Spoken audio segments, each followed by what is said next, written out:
اعوذ باللہ من الشیطان الرجیم بسم اللہ الرحمن الرحیم۔ سورہ النساء مدنی صورت ہے، مدینہ میں اتری ہے۔ حضرت عائشہ فرماتی ہیں جس سال میری رخصتی ہوئی اس سال یہ صورت اتری۔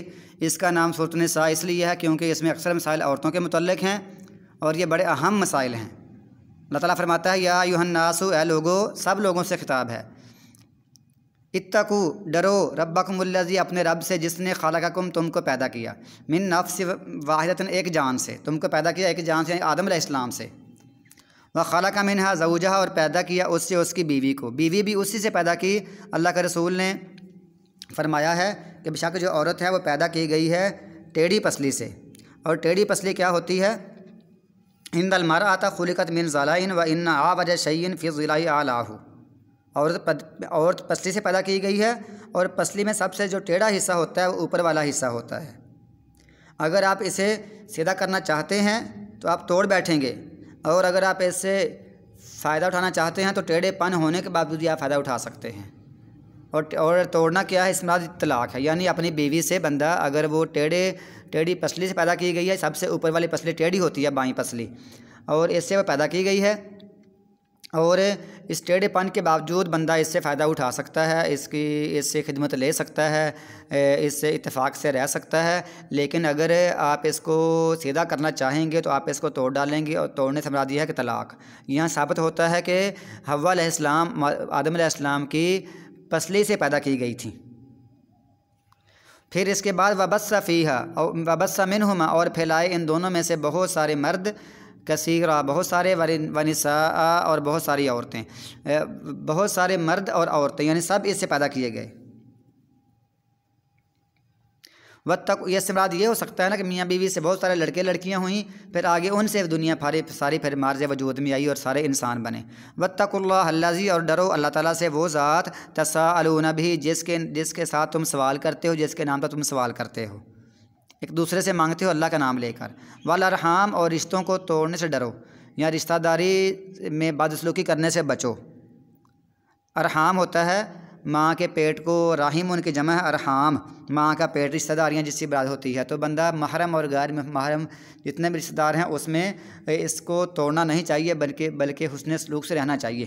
اللہ فرماتا ہے اللہ تعالیٰ سے ڈرو جس کے نام کو تم ایک دوسرے سے سوال کرتے ہو، اور رشتوں کو توڑنے سے بھی ڈرو۔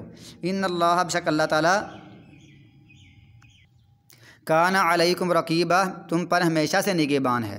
وآتوا الیتامی، اور دے دو یتیموں کو، اموالہم، ان کے مال۔ لا تتبدلوا الخبیث بالطیب، اور نہ آپ بدلیں، نہ تم بدلو خبیث کو پاک چیز سے۔ ولا تاکلوا، اور نہ تم کھاؤ، اموالہم، ان کے مال، الی اموالکم، اپنے مالوں سے ملا کر، انہ کان حوبا کبیرا، بشک یہ ہمیشہ سے بہت بڑا گناہ ہے۔ اس کا ذکر یہ ہے، میں آپ کو بتاتا ہوں کہ یتیم جب بالغ ہو جائیں اور سمجھدار ہو جائیں تو ان کا مال ان کے سپرد کر دو۔ اور یہاں جو گٹھیا ہے نا، خبیث سے مراد یہ ہے گٹھیا چیزیں، اور طیب سے مراد کیا ہے؟ عمدہ چیزیں، اچھی چیزیں۔ ایسا نہ کرو کہ ان کے مال میں سے اچھی اچھی چیزیں لے لو اور محض گنتی پوری کرنے کے لیے گھٹیا چیزیں ان کے مال میں داخل کر دو۔ ایسا نہ ہو کہ زمین ہو تو اچھی خود رکھ لی، اور جو کلر والی ہے، فصل کم دینے والی ہے، وہ ان کو دے دی، یا جو اچھا پلاٹ ہے، اچھے ریٹ والا ہے، وہ اپنا خود رکھ لیا، اور جو ہلکا پلاٹ ہے، کم ریٹ والا ہے، ان کو دے دیا۔ اسی طرح کی جو کھانے کی چیزیں ہیں، اچھی اچھی چیزیں خود رکھ لیں، اچھے پودے، اچھی فصلیں خود رکھ لیں، یا اچھے باغات خود رکھ لی اور ہلکے باغات ان کو دے دیے۔ اللہ فرماتا ہے ایسا نہ کرو، بلکہ تب وہ جو چیز بڑی عمدہ پاک ہے، خواہ وہ مطلب کم ہے، لیکن اس وقت وہ خبیث ہو جائے گی کیونکہ تم نے ان کو ناحق طریقے سے اور بددیانتی سے استعمال کیا ہے۔ اب وہ گویا کہ تمہارے لیے وہ خبیث، ناپاک اور حلال کے زمرے میں آ رہی ہے، حتیٰ کہ وہ حرام کے زمرے میں آ رہی ہے۔ وہ چیز تو ناپاک ہے، خبیث ہے، اب وہ یہاں تک پہنچ گئی ہے کہ اب وہ تمہارے لیے ان کا کھانا حرام ہو گیا ہے۔ ظاہری طور پر وہ چیز ہے کھانے والی، استعمال کرنے والی، لیکن تمہارے لیے وہ حرام ہے کیونکہ تمہاری اس میں بددیانتی داخل ہے۔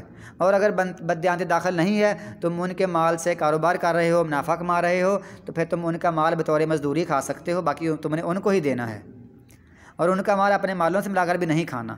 دو اس کے طریقے ہو سکتے ہیں کہ ان کا مال اپنے مال سے ملا کر کاروبار کرنا اور منافع لے کر منافع میں اپنی مزدوری رکھنا اور ان کی مزدوری دینا، ان کی منافع ان کو دینا، اور دوسرا یہ ہے کہ ان کا مال خود اپنے کاروبار میں لگائے رکھنا، بعد میں ان کو منافع نہ دینا، کہتے ہیں تمہارا منافع نہیں بنتا، یہ سارا ہمارا ہی ہے، اور جب وہ بڑے ہو جائیں تو ان کا اصل مال لٹانا لیکن منافع نہ دینا، یہ بھی سارا ظلم ہے۔ اللہ فرماتا ہے یہ بہت بڑا گناہ ہے، حوباً کبیرہ، یہ ہمیشہ سے بہت بڑا گناہ ہے۔ وَإِنْ خِفْتُمْ، اور اگر تمہیں ڈر ہے، اللہ تقسطوا کہ تم انصاف نہیں کرو گے، فی الیتامی، یتیم لڑکیوں کے بارے میں۔ پہلے لوگ ایسا کرتے، کوئی لڑکی ہوتی خوبصورت یتیم وغیرہ اور مالدار ہوتی تو لوگ اس کی پرورش کرتے گھر میں، اور جب وہ بڑی ہو جاتی تو اس سے نکاح کر لیتے۔ جب نکاح کرتے کہتے کوئی بات نہیں، ہم نے اپنے گھر میں ہی اس کو پالا ہے، تو اس کا وہ حق میں ادا نہ کرتے، اس کے جو ضروریات ہیں وہ پوری نہ کرتے۔ اللہ فرماتے ہیں اگر تم ایسا نہیں کر سکتے، تم نہیں ایسا کرتے، انصاف نہیں کر سکتے، انصاف نہیں کر رہے، تو ایسا نہ کرو، پھر ان سے نکاح ہی نہ کرو، ان کا نکاح کہیں باہر کر دو، اور باہر کی کسی عورت کا تم کسی اور سے نکاح کر لو، باہر والی کسی عورت کا۔ فن کی ہو تو تم نکاح کر لو، ما طاب لکم، جو تم کو پسند ہو، من النساء، عورتوں میں سے، مثنا 2 سے بھی کر سکتے ہو، وثلاث 3 سے بھی کر سکتے ہو، ورباع 4 سے بھی کر سکتے ہو، 2 3 4 لوگ کر سکتے ہیں۔ فَإِنْ خِفْتُمْ، پھر اگر تمہیں ڈر ہے، اگر تم ڈرو، اللہ تعدلوا، کہ تم عدل نہیں کرو گے، یعنی ایسا ہوگا کہ تمہیں ڈر ہے کہ تم 4 بیویاں کر لیں، 3 کر لیں، 2 کر لیں، پھر تم عدل نہیں کرو گے، تو پھر اس کا طریقہ کار یہ ہے فواحدۃ، ایک ہی بس کیے رکھو، بس ایک ہی کر کے بس کر دو، پھر دوسری نہ کرو، کیونکہ تمہیں ڈر ہے کہ عدل نہیں کرو گے۔ او ما ملکت ایمانکم، یا تمہاری لونڈیاں جو تمہارے دائیں ہاتھ جس کے مالک ہیں، پھر تم ایک بھی نہ کرو، صرف لونڈی پاری گزارا کر لو، کیونکہ لونڈی تمہاری ملکیت ہوتی ہے، آپ اس کو بیچ بھی سکتے ہیں، تو پھر یہ صرف کافی ہے، پھر ایک بھی نہ کرو اگر تم عدل نہیں کر سکتے۔ اچھا، ذالک ادنیٰ، ایک بیوی رکھنا یا لونڈیوں پاری گزارا کرنا، یہ زیادہ قریب ہے، اللہ تعدلوا، کہ تم انصاف سے نہیں ہٹو گے، کہ تم انصاف سے نہیں ہٹو گے، کہ تم ایک طرف جھک جانے سے بچ جاؤ گے، تم ایک طرف مائل ہو جانے سے، ایک طرف اپنا رجحان کرنے سے پھر بچ جاؤ گے، پھر تم یعنی ظلم سے بچ جاؤ گے۔ وآتوا النساء، اور دے دو عورتوں کو صدقاتہن، ان کے حق مہر، نہلا، خوشی سے۔ فَإِن طِبْنَ، پس اگر وہ پاک کر دیں تمہارے لیے، عن شیئن، اس میں سے، عن شیئن کچھ بھی، منہ اس میں سے، نفساً بذات خود، اگر وہ بذات خود خوشی سے تمہارے لیے کچھ آپ کو دے دیں، آپ کے لیے چھوڑ دیں، فَكُلُوهُ، تو تم اس کو کھا لو، تو بندہ اس کا حق مہر اگر وہ خوشی سے دے دے تو بندہ اس کو کھا سکتا ہے، ہنیئا مریئا، شوق سے کھا لو، مریئا، مزے لے کر کھا لو۔ وَلَا تُؤْتُوا السُّفَهَاءَ، اور نہ تم دو بیوقوفوں کو، اموالکم، اپنے مال ان بیوقوفوں کو نہ دو، اللاتی، وہ جو، جعل اللہ لکم، اللہ نے بنایا ہے تمہارے لیے، قیاماً، گزران کا ذریعہ، وہ تمہارے لیے بنایا ہے گزران کا ذریعہ، تو اس کو ان کو نہ دو، تمہارے زندگی کے قائم رکھنے کا ذریعہ بنایا ہوا ہے۔ مال تو وہ ان کے ہی ہیں، ٹھیک ہے، لیکن ابھی وہ بیوقوف ہیں، وہ بیوقوف کوئی عورت ہے، ان کو بھی نہ دو، خواہ وہ بیوقوف بیوی ہے، ان کو بھی نہ دو، اور جو بچے ہیں، یتیم ہیں، بیوقوف یتیم ہیں، یا ویسے ہی کوئی بچے اپنے بچے ہوتے ہیں، وہ سمجھدار نہیں ہوتے، ان کو سمجھ نہیں ہوتی، تو ان کو بھی اپنے مال نہ دو۔ وارزقوہم، اور ان کو رزق دیتے رہو، یعنی ان کو کھانا وغیرہ کھلاتے رہو، فیہا، اس میں سے، وکسوہم، اور ان کو کپڑے پہناؤ، وقولوا لہم، اور کہو ان کو قولا معروفا، اچھی باتیں، ان کی اچھی تربیت کرتے رہو، لیکن ان کو مال نہ دو۔ وابتلوا الیتامی، اور آزماؤ یتیموں کو، لڑکوں کو، بچوں کو آزماؤ، حتیٰ اذا بلغوا النکاح، حتیٰ کہ وہ پہنچ جائیں نکاح کو، حتیٰ کہ پہنچ جائیں بلوغت کو، یعنی وہ بالغ ہو جائیں۔ بلوغت کی نشانی کیا ہے؟ یا تو احتلام ہو جانا، یا پھر زیر ناف بال آ جانا، زیر ناف، ناف کے نیچے بال آ جائیں، یا احتلام ہو جائے تو بچہ بالغ ہے۔ عمر کی اس میں کوئی قید نہیں ہے، کوئی بچے بالغ ہوتے ہیں 13 سال کی عمر میں۔ کوئی ایک صحابی ہے، وہ عبداللہ بن عمر بن عاص، وہ کہتے ہیں عمر کہتے ہیں جب میرا بیٹا عبداللہ پیدا ہوا اس وقت میری عمر 12 سال تھی، گویا کہ وہ 11 سال کی عمر میں ان کی شادی ہو چکی تھی۔ تو یہ عمر کا تعلق اس سے نہیں ہے، بلوغت کی یہی نشانی ہے کہ زیر ناف بال آ جائیں یا احتلام ہو جائے، اور لڑکی کے لیے اس کو مینسز آنے شروع ہو جائیں۔ فَإِنْ آنَسْتُمْ، پس اگر تم محسوس کرو، مِنْهُمْ، ان سے، رشدن، سمجھداری اگر محسوس کریں کہ سمجھداری ہو گئی ہے، ان کو آزمانا کیسا ہے؟ آزمانے یہی کہ ان کو کچھ پیسے دے دیں، دیکھیں ہیں وہ کیسے کام کار کرتے ہیں، اس سے منافع کماتے ہیں، اس کو کاروبار پر لگاتے ہیں، یا اس کو چیز لینے کے لیے اگر ان کو بھیجا ہے تو کیسے سمجھداری اختیار کرتے ہیں۔ اگر وہ ضائع کرتے ہیں تو نہ دو، خواہ وہ بوڑھے بھی ہو جائیں نا، پھر بھی نہ دو، پھر بھی ان کو اپنا مال، ان کا مال اپنے پاس رکھو، اور ان کو کھانا وغیرہ دیتے رہو، لیکن اصل مال تمہارے پاس رہنا چاہیے۔ اور اگر وہ سمجھدار ہو گئے ہیں، بچے بڑے ہو گئے ہیں، اپنے پیسے سنبھال سکتے ہیں، تو ان کو ان کا مال لوٹا دو۔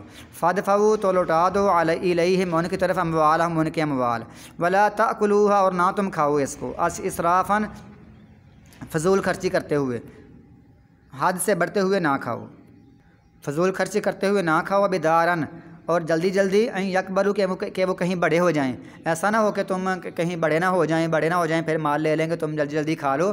ایسا کرنا گناہ ہے.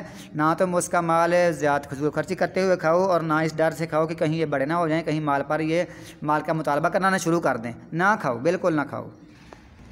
وَمَنْ كَانَ غَنِيًّا، اور جو کوئی غنی ہے، جو خود بندہ امیر ہے، خود بندہ مالدار ہے، فَلْيَسْتَعْفِفْ، تو بہت بچے، اس سے بڑی احتیاط کرے، بڑا بچے.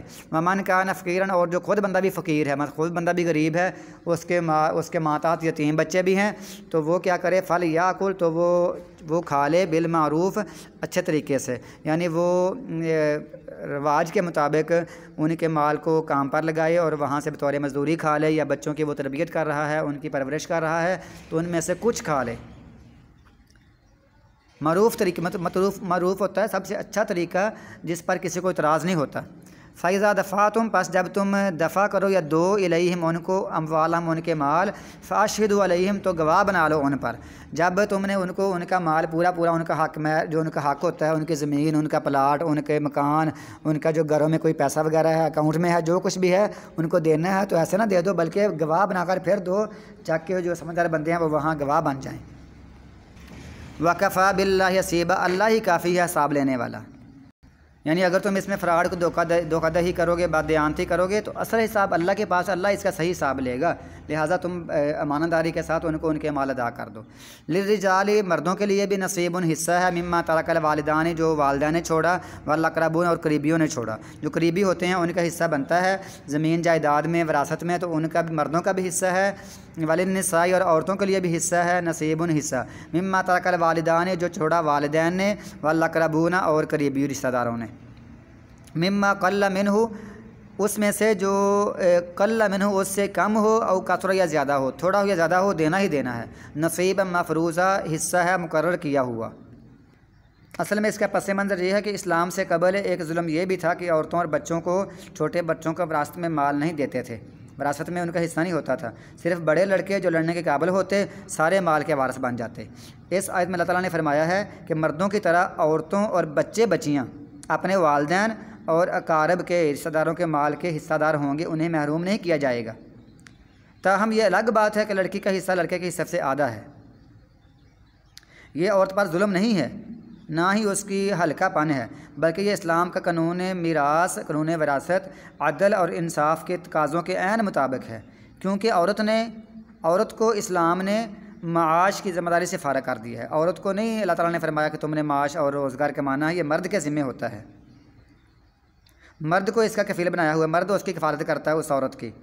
اور اس کے علاوہ بھی عورت کے پاس حق مہر کی صورت میں مال آتا ہے، پھر اس کو حق مہر بھی ملتا ہے جو کہ مرد ہی ادا کرتا ہے.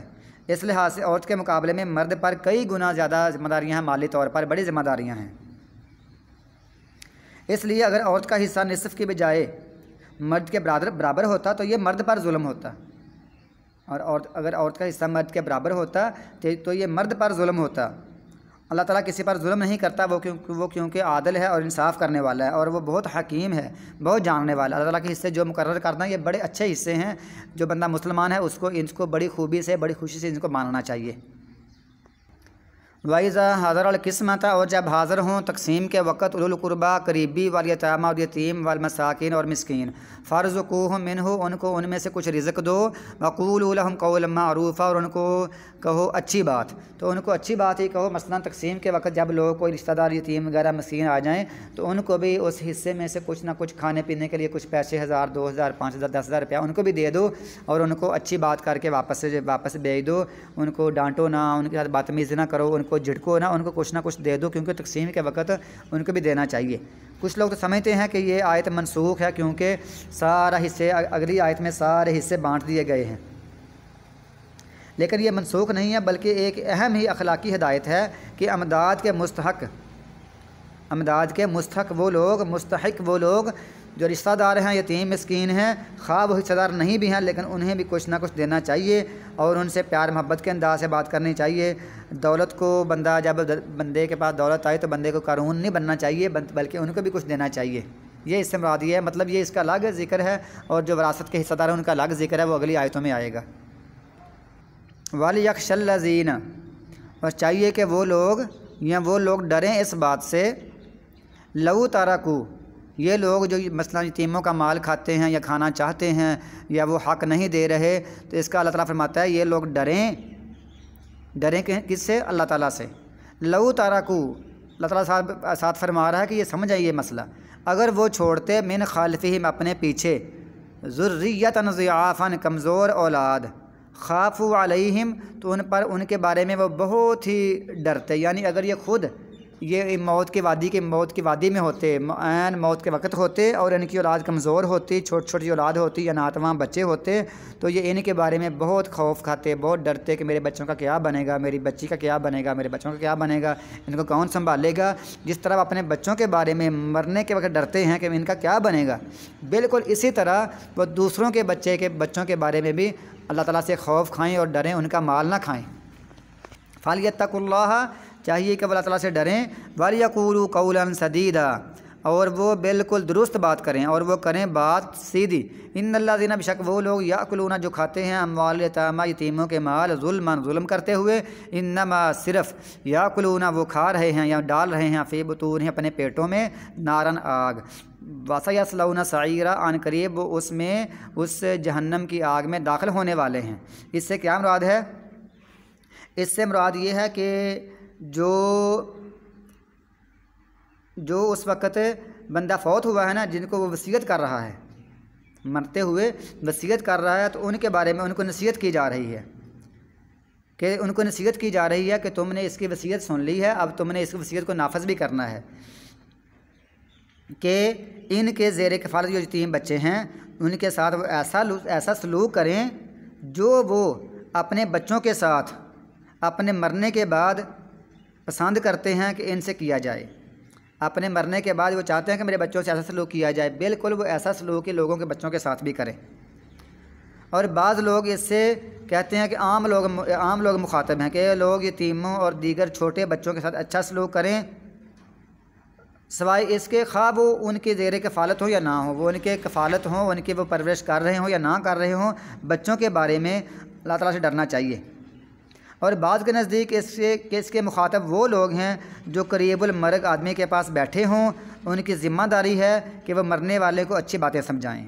اس سے یہ بھی مراد ہے کہ بندہ ایک بیٹھا ہوا ہے مرنے والے کے پاس، تو یہ مرنے والا بندہ ہے، ان مرنے والے بندے کو یہ پاس بیٹھے ہوئے لوگ اچھی باتیں سمجھائیں۔ کیوں سمجھائیں؟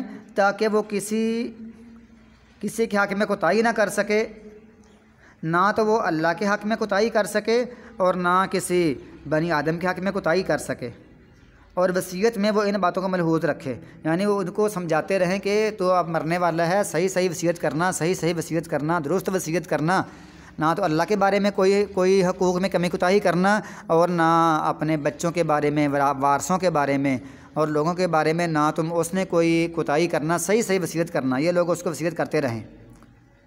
اگر وہ بندہ خوب پیسے والا ہے، مرنے والا خوب پیسے والا ہے، تو اس کو یہ سمجھا دیں کہ 1/3 مال کی وصیت، اس کو پھر یہ نصیحت کریں، یہ بندے پاس بیٹھے ہوئے ہیں نا، ان کو وصیت کریں کہ کم از کم تیرے پاس کافی پیسہ ہے، تو اس میں سے 1/3 یعنی 33% 100 میں سے تم کسی نیک اچھے کام میں وصیت کر جو، مدرسے کو، مسجد کو، یا باہر یتیموں بیواؤں کو، عورتوں کو کسی کام میں رفاعی عامہ کے لیے وصیت کر جاؤ، یہ اس کو سمجھاتے رہیں تاکہ یہ مال اس کے لیے پھر آخرت کے لیے صدقہ جاریہ بن جائے۔ اور اگر وہ صاحب حیثیت نہیں ہے، اگر وہ بندہ غریب ہے، تھوڑے مال والا ہے، تو پھر اس کو روکا جائے کہ نہیں وصیت نہیں کرنی، 1/3 سے وصیت نہیں کرنی۔ کیوں؟ اگر ایسا کرے گا سارا مال وہ ایسے 1/3 بھی کر دے گا، باقی مال کم بچے گا، تو پھر اس کے بعد میں جو اس کے جو بچے ہیں، اہل خانہ ہیں، گھر والے ہیں، تو پھر وہ بیچارے مفلسی اور محتاج ہو کر زندگی گزاریں گے، تو ان کے لیے بڑا مشکل بن جائے گا۔ اسی طرح اگر وہ چاہتا ہے کہ میں وارثوں کو محروم کر دوں، فلاں لڑکے کو دوں، فلاں لڑکے کو نہ دوں، یا فلاں لڑکی کو نہ دوں، تو یہ بندے اس کو بھی نصیحت کریں کہ ایسا نہیں کرنا ہے، اس کو اس سے منع کر دیں۔ تو اس کے سارے مخاطب ہو سکتے ہیں۔ اللہ فرماتا ہے جو ایسے بندے کرتے ہیں یتیموں کے مال کھاتے ہیں وہ جہنم کی آگ میں جائیں گے اور وہ اپنے پیٹوں میں آگ ہی بھر رہے ہیں۔ اللہ تعالیٰ ہمیں یتیموں کے بارے میں، بیواؤں کے بارے میں، عورتوں کے بارے میں، بچوں کے بارے میں، لڑکیوں کے بارے میں، بیٹیوں کے بارے میں اور اپنے بیویوں کے بارے میں، حق مہر کے بارے میں صحیح طرح جو پہلے رکوع میں سارا ذکر ہوا ہے اس کے بارے میں ہمیں انصاف کرنے کی توفیق عطا فرمائے، اور اللہ تعالیٰ ہمیں قرآن پاک کی سمجھ عطا فرمائے۔